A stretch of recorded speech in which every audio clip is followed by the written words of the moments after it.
We've arrived at the alleged crime scene where those two women we met at the hospital yesterday were severely beaten, intimidated, and this is the uncle.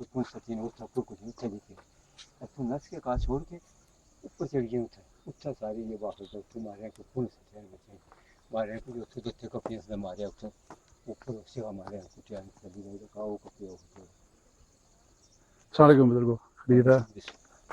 कल असली मुलाकात अस्पताल हुई सी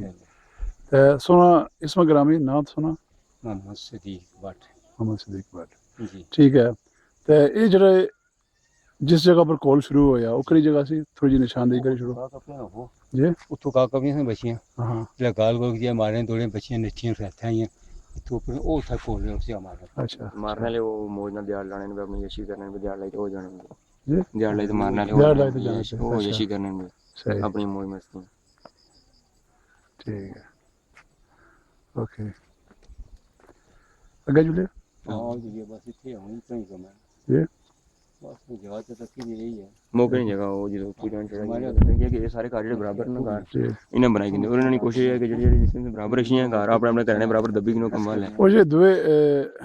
party ਨੇ ਜਿਹੜੇ ਕਾਰਨ ਉਹ ਕਿਥੇ ਹਨ ਉਹ ਇਹ ਸਾਹਮਣੇ ਘਰ ਜਿਹੜੇ ਦੀ ਪਾਰਟੀ ਨੇ ਇਹ ਸਾਰੇ ਇਹ ਸਾਰੇ ਔਰ ਇਹਨਾਂ ਦੀ ਕੋਸ਼ਿਸ਼ ਇਹ ਹੈ ਕਿ ਆਪਣੇ ਆਪਣੇ ਘਰ ਨੇ ਬਰਾਬਰ ਜਿਹੜਾ ਇਰਦ ਗਿਰਦ ਸਾਰੇ ਉਹਨਾਂ ਨੇ ਕਾਰਨ ਸਾਰੇ ਉਹਨਾਂ ਨੇ ਘਰ अच्छा अच्छा और तादाद भी माशाल्लाह 8 बरान बड़े और 8 ने 5 6 पुत्र हैं ठीक है ਤੋਂ ਕੋਲ ਪੁੱਛਣਾ ਚਾਹੁੰਦੇ ਨੇ ਕਿ ਤੁਸੀਂ ਕੋਲ ਕੋਈ ਗੱਲ ਉਹਨਾਂ ਉਹ ਨੇ ਅਸਨਾ ਜ਼ਿਆਤੀ ਹੋਈ ਹੈ ਤੁਸੀਂ ਕੋਲ ਪੁੱਛੋ ਬਈ ਤੁਸੀਂ ਆਗੇ ਕਿਹਨਾਂ ਬਾਕੀ ਤੂੰ ਸਿਰਫ ਜਿਹੜਾ ਸੁਣਾ ਆਪਣੇ ਤਰਫੋਂ ਜਿਹੜਾ ਸੁਣਾ ਮੌਕਫ ਹੈ ਜਿਹੜਾ ਤੁਸੀਂ ਅਦਾਲਤੀ ਉਹ ਜਿਹੜੀਆਂ ਚੀਜ਼ਾਂ ਬਾੜੀਆਂ ਨੇ ਜਿਹੜੀ ਜੀ ਜੀ ਉਹ ਬੁੱਲੇ ਦੇ ਕੋਲ ਨਿਸ਼ਾਨਦੇਹੀ ਆ ਬਸ ਬਟਵਾਰੀਆ ਤਜਾਈ ਕੋਈ ਨਹੀਂ ਇਹ 18 ਕਨਾਲੀ 11 ਮਰਲੇ ਨਹੀਂ ਆ ਸਾਡੀ ਨਿਆ ਡਿਗਰੀ ਹੋਈ जी जी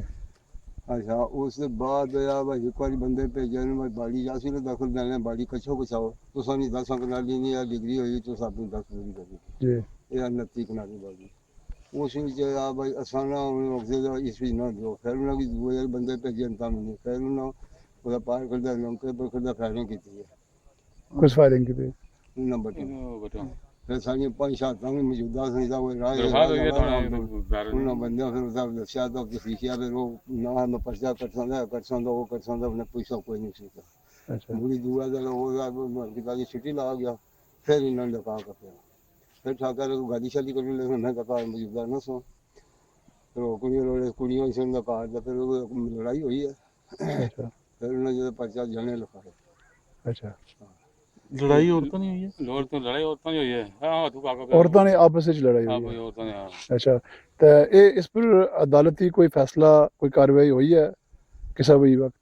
ਕਾਰਵਾਈ ਹੋਈ ਪਹਿਲਾਂ ਹੈ ਵੀ ਇਹਨੇ- ਕੇਸ ਕੀਤਾ ਸੀ ਨਾ ਜਦ 4-5 ਸਾਲ ਹੋਈ 4-5 ਸਾਲਾਂ ਦਾ ਹੁਣੇ 6-7-8 ਮਹੀਨੇ ਹੋਈ ਹੈ ਨਾ ਫੈਸਲੇ ਹੋਏ ਨਾ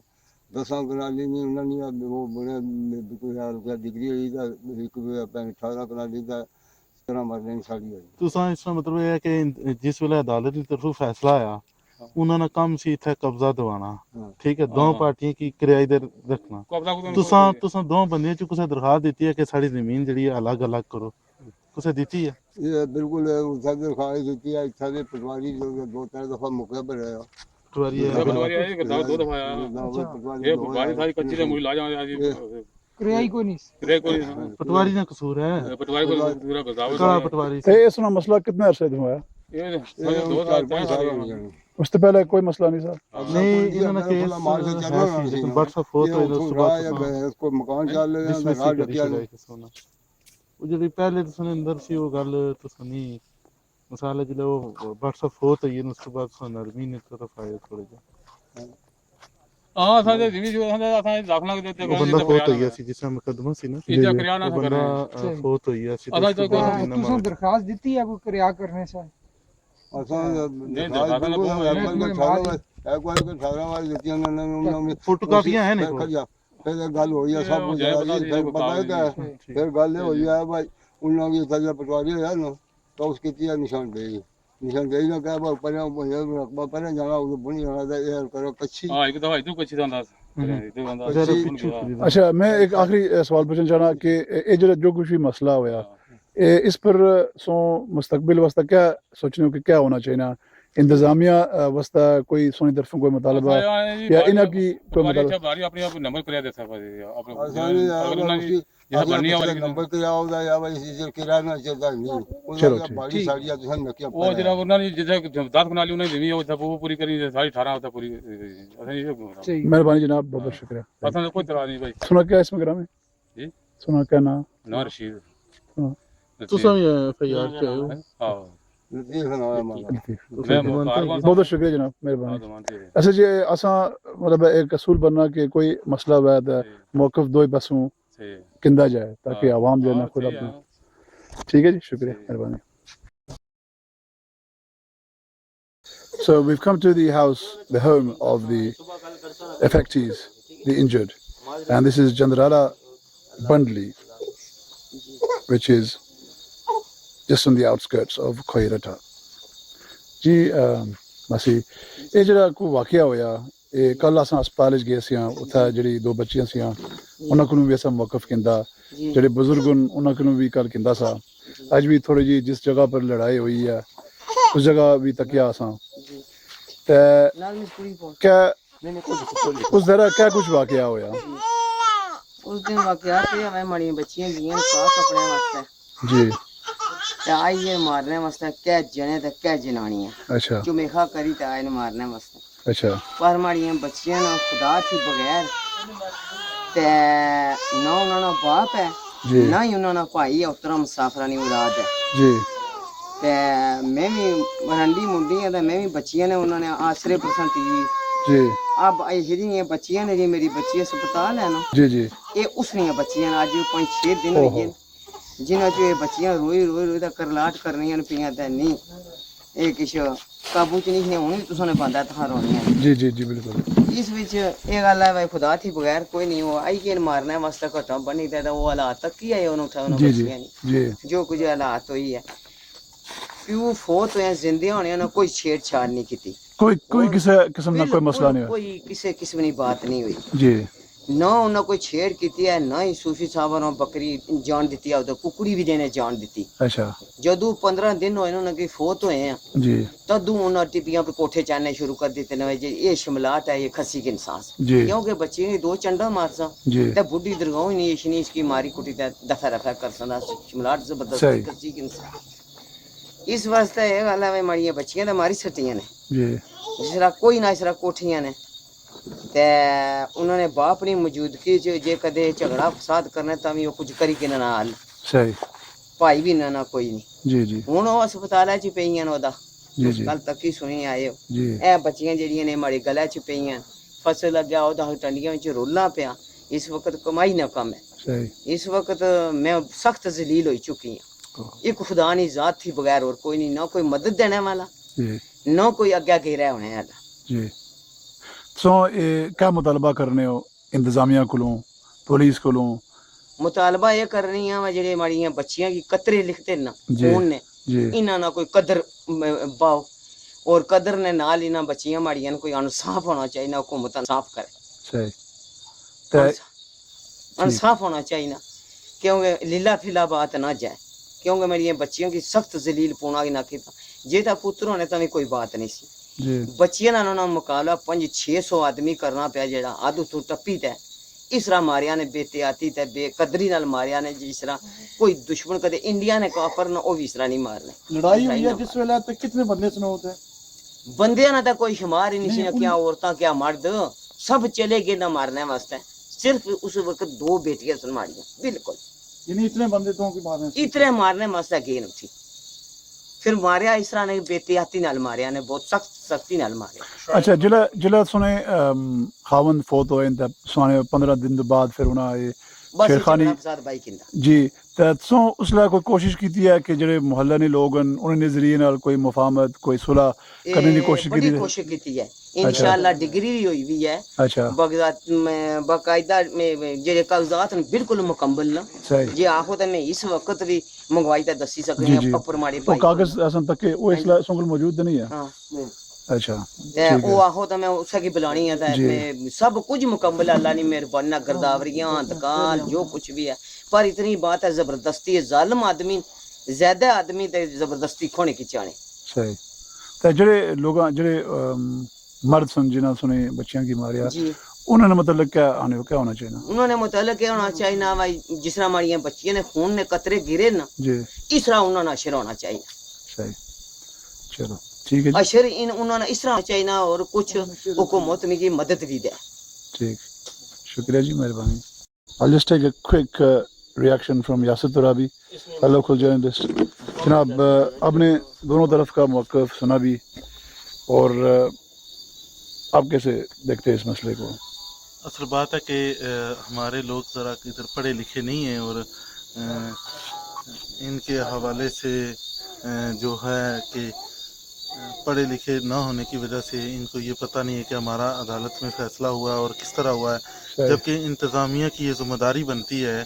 کہ انتظامیہ اگر ان کا کوئی فیصلہ ہوا ہے تو انتظامیہ کا یہ فرض ہے کہ اگر ان کے حق میں عدالت نے فیصلہ دیا ہے کہ ان کی تقسیم کار دونوں کی الگ الگ ہو چکی ہے اور موقع پہ آ کے دونوں فریقین کو یہ بتائیں کہ یہ باؤنڈری لائن لگائیں کہ یہ آپ کی زمین یہاں تک آپ کی بنتی ہے اور یہاں تک آپ کی، جبکہ ہم نے دونوں طرف کا موقف بھی سنا. ان کا تو بیٹا نہیں ہے پر انہوں نے یہ کہا کہ ہم نے کوئی اس کے حوالے سے اپلیکیشن انتظامیہ کو نہیں دی کہ موقع پہ آ کے ہم دو جو فریقین ہیں ان کو قبضہ دیں یا نشاندہی کریں اس حوالے سے. تو میں سمجھتا ہوں کہ یہ انتظامیہ کا اس میں قصور ہے. معاشرے میں تو ہر کوئی باشعور نہیں ہوتا، انتظامیہ کا حق بنتا تھا کہ وہ فوری آتے اور ان کا قبضہ ان کو دیتے کہ آپ کی 10 مرلے آپ کی ہے اور 18 مرلے ان کی ہے. تو اس طرح جو ہے نا کہ ان کے درمیان یہ اختلافات اور لڑائی جھگڑا نہ ہوتا. صحیح. اور اس قسم کے واقعات بے شمار سننے میں اور حقیقت میں ہوتے ہیں اور میں تو سمجھتا ہوں کہ اس میں انتظامیہ جو ہے نا اس کا جو نا منفی رول ہوتا ہے جس کی وجہ سے. آپ بھی ان کے برادری کے ہیں بلکہ رشتہ دار بھی ہوں گے. برادری کے ہٹ سے کہ میں تو ایک انسانیت کے ناطے سے ہوں کہ ایسی درندہ صرف انسانی قوم میں نے کہیں پہ بھی نہیں دیکھی کہ جو یتیم بیٹیوں بے سہارا بیٹیوں کو وحشی درندوں کی طرح جس نے پیٹا ہو. اس کی اگر آپ مثال ڈھونڈنا چاہیں تو اس کے حوالے سے میں آپ کو بتانا چاہتا ہوں کہ عرصہ 5 سال سے جب ان کے والد فوت ہوئے تو اس کے بعد انہوں نے گائے بگائے اس پہ اپنا قبضہ کرنے کی کوشش کی اور ان کو جان سے مار دینے کی دھمکی بھی دی، جس پہ انہوں نے دیکھیں کہ اس کی رائٹ لیفٹ سائڈ پہ انہوں نے کوشش کی کہ مکان بنائیں اور اس کے بعد مکان بنانے کے بعد اس پہ قبضہ کریں، لیکن تاحال ان کا قبضہ اس پہ برحال ہے. لیکن وہ جان سے مار دینے کے بعد اس پہ قبضہ کرنا چاہتے ہیں. 5 سال سے یہ معاملہ چل رہا ہے. عدالت کے اندر انہوں نے اپنا کیس کیا اور عدالت نے 2-3 فیصلے ان کے حق میں دیے. ان کے نام پہ ڈگری انتقال ہر چیز موجود ہونے کے باوجود جب اس دن یہ 19 ستمبر کو گھاس کاٹنے کے لیے گئیں، 2 بہنیں گھاس کاٹ رہی تھی اور جب انہوں نے گھاس کاٹنا شروع کیا تو یہ جو چودھری فیملی کے جبرانہ قبضہ جو کرنا چاہتے تھے انہوں نے اپنے 16-17 افراد کے ساتھ چودھری بشیر ولد راج محمد ہے، ان کا بیٹا ماجد، آصف، عرفان ولد جان محمد، اس کے علاوہ نوید ولد سلیم، انہوں نے اس پہ ان کے اوپر ڈنڈوں اور کلاڑیوں کے ساتھ اپنا وار کیا جس سے ان کو شدید چوٹیں آئی. ابھی دیکھیں کہ 4 دن سے ان کی بیٹی آج بھی ہاسپٹل میں ایڈمٹ ہے جو بے سہارا، اس کے پاس کوئی بھی بچہ نہیں. آپ نے یہ آبزرو کر لیا اس گھر کے اندر کوئی بچہ بھی نہیں ہے کہ جو ان کی مدد کرے کسی بھی حوالے سے. صحیح ہے. ان کے والد فوت ہوئے، ان کا بھائی ہے ہی نہیں ہے اور ابھی تک اس کے حوالے سے کوئی بھی معاملات نہیں ہوئے ہیں. اس حوالے سے میں تو request I G Azad Kashmir, D I جی اور چیف جسٹس سے یہ التجا کرتا ہوں کہ ان کے حوالے سے اگر انسانیت کے ناطے سے اگر کوئی ان کے لیے کچھ کر سکتے ہیں تو ان کو انصاف کم از کم ضرور ملنا چاہیے کہ یتیم بیٹیوں بے سہارا بیٹیوں کو بلا جواز بلا مقصد ان کی زمین ہتھیائی نہ جائے. ان کو انصاف ملنا چاہیے اور ان کو جو حق ہے وہ ان کو ملنا چاہیے. اور جو ان ظالموں نے ظلم کیا ہے وحشی درندوں کی طرح، آئندہ اور مزید بیٹیاں اس وحشی درندوں جیسے کام ہونے سے بچیں. صحیح. صرف آخری ایک چھوٹا سا سوال بٹ صاحب کہ کیا آپ سمجھتے ہیں کہ انتظامیہ کی طرف سے یا پولیس کی طرف سے اس پورے معاملات کے دوران کوئی خامی یا ان کی؟ میں آپ کو بتانا چاہتا ہوں کہ انتظامیہ کے حوالے سے گائے بغیر 2-3 مرتبہ اس کے پہلے تو یہاں پہ ایک پرچہ بھی ہوا ہے، اس میں 2 درخواستیں بھی دی گئی. اس کے علاوہ یہاں پہ ایک مفہومتی فیصلہ ہے. مفہومتی فیصلے کے اندر چودھری الطاف جو بروٹ والے ہیں، اس کے علاوہ ماسٹر مالک صاحب اور بٹ انور صاحب نے ایک مفہومتی فیصلہ کیا جس کے اندر انہوں نے وقتی طور پہ مان دیا. ان کی طرف سے تھے ये चौधरी शहजाद साहब थे, चौधरी गुलजेर साहब थे, उन मिल जुल के उन्होंने एक मफामती फैसला किया। ये जो ज़मीन की आपने बाड़बंदी देखी है, ये चौधरी मोहम्मद लाल साहब ने की थी। इसके बाद उनके बेटों ने भी ये फैसला कबूल किया। लेकिन इसके बावजूद भी जब वो मफामती फैसला करके गए, जिसमें राजा यूसुफ साहब भी शामिल थे, और उन्होंने एक फैसला किया कि ये बच्चों की ज़मीन है, ये मजलूम है, इनके साथ जुल्म न किया जाए, यतीम है, और इनको जो इनकी मुतलका ज़मीन है इस पर काबिज रहने दिया जाए जो इनकी है इनके पास। लेकिन इसके बावजूद कुछ दिन गुजरने के बाद उन्होंने दोबारा उस पर अपना जरहाना और वैश्याना किस्म का अपना कब्जा जो करना चाहते हैं, जो अभी भी इन बच्चों के पास है, लेकिन वो चाहते हैं कि इन बच्चों को मार के भी हम वो ज़मीन हासिल करें। बहुत शुक्रिया सर। जो तादाद के अंदर 50 से 60 लोग हैं, लेकिन इनके पास ना तो एक जो इनका खामन था वो भी फोत हो गया। ये जो अभी बस माई साहिबा बैठी हैं, ये बेवा है, इनका कोई बेटा नहीं है और इनकी बच्चियां बेसहारा हैं। शुक्रिया। और साफ के लिए दर्द की ठोकें खा रही हैं।